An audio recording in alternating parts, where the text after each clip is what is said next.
This is the Top-Flight Corsair. This is the 60cc ARF. This is sporting a fiberglass specialties cowl to fit the FG90 Saito.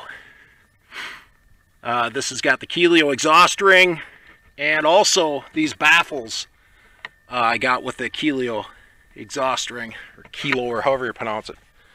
That's a 2412 Zor flying it, and there's room for more prop on this engine. These are Robart electric retracts, and aside from having to Loctite everything on them after a couple flights, well, that's what I should have done in the first place. There's been no problems, knock on my wooden head. These are Cali graphics, Skyboss, as always from Cali, very nice graphics. I am using a 2-cell LiPo for my ignition, and on the test stand I got another couple hundred RPM out of it with a LiPo over a Life E.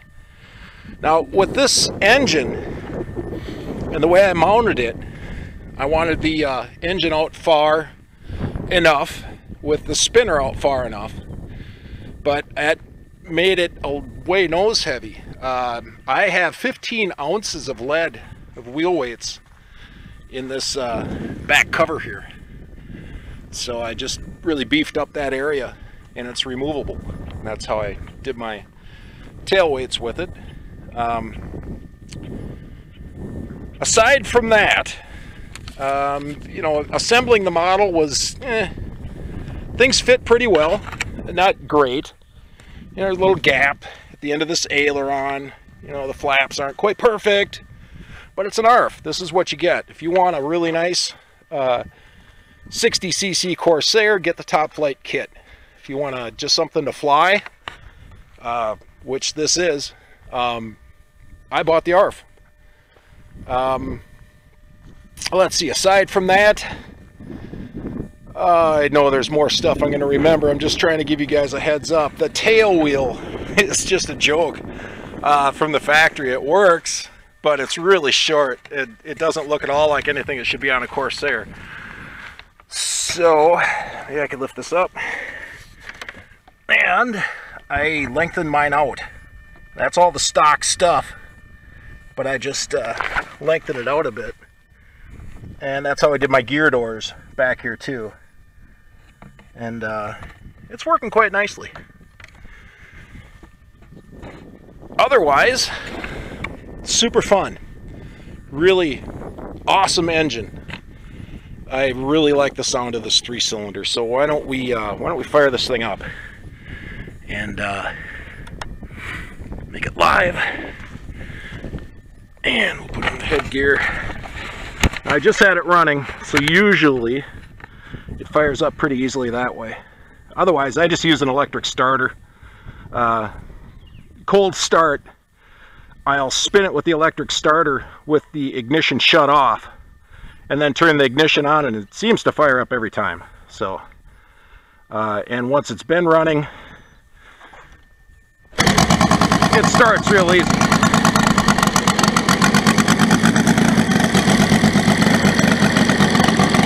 Run it up a little bit.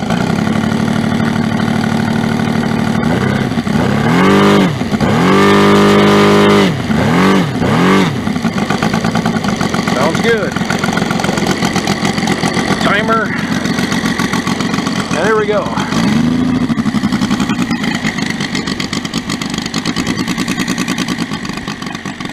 This is my second flight for 2018 with this model.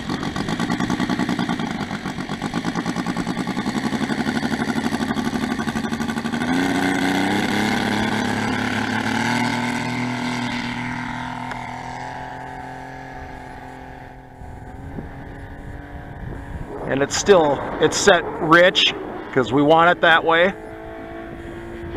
And I'm running about a 15-to-1 oil mixture with it. So better safe than sorry with these things. That's about half throttle.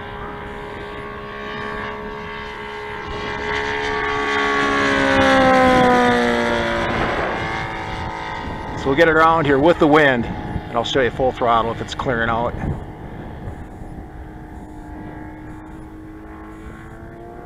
All right, here's full throttle.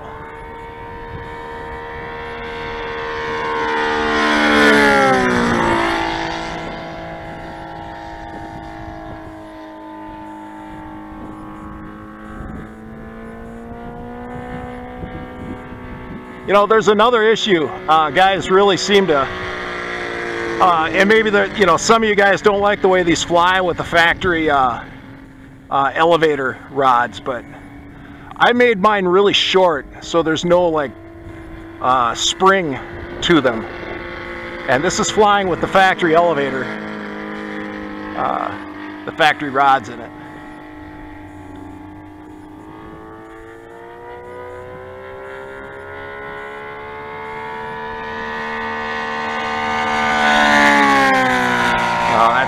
That's got to be the most awesome sounding model I own.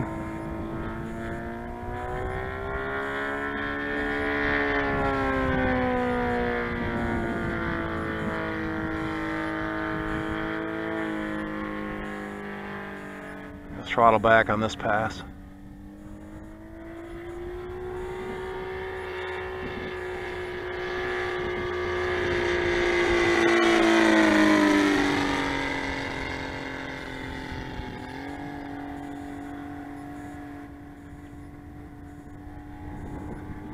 Twister up again, wide open.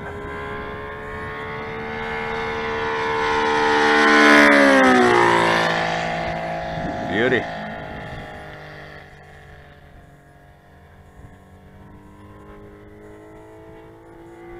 Try a big loop. God, this engine flies this model with great authority. I mean, there is no lack of power at all.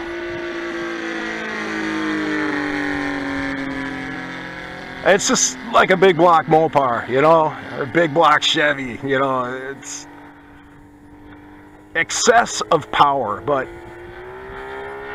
this is a cool thing.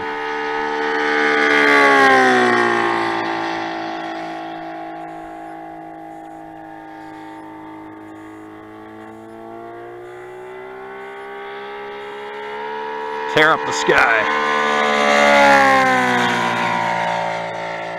Good running engine. It takes a lot to break these in.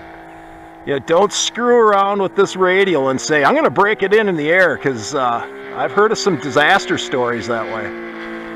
Make them out, put it on a bench, and run a gallon or 2 gallons of fuel through it. I found it very entertaining. I loved going out in the garage and firing this thing up for break-in. Look at that symmetrical loop. Beautiful.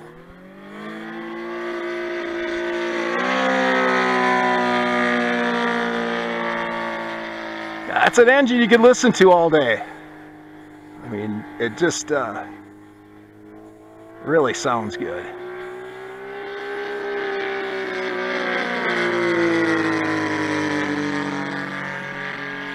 You know, this is tuned for like a high 80 degree or 90 degree day. So, and I'm not messing with it because I got away with flying it when it was 100 degrees out, so I'll put up with it running a little bit rough and a little rich this way. That's fine. Okay. Drop them retracts. The wind has been really goofy. It's like no wind and then strong gusts. So, full flaps.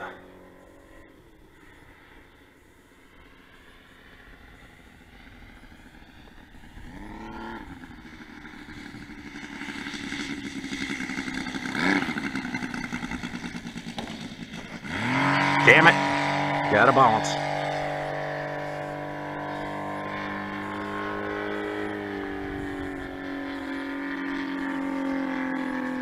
Plenty of power to pull back up with.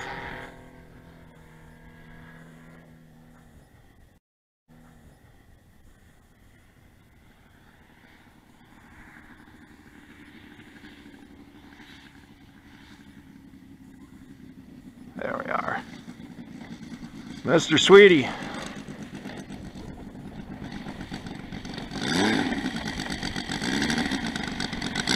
Now that's a sound I could just taxi around and do ground handling with this model. Watch that suspension work. Let's get it idle down here. How low can you go? Yeah, that's getting down around 1,000 RPM, I think. Neat.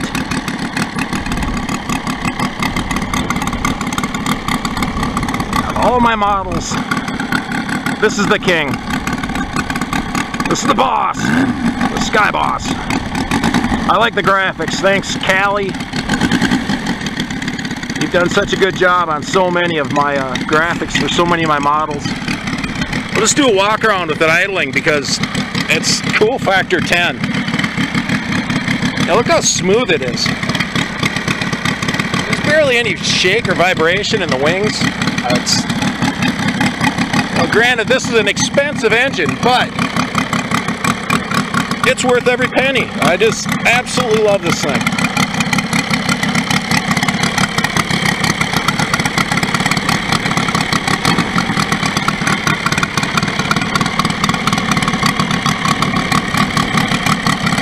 I've got my ignition hooked up, and the light is in the it's in my control panel. You can see it in there.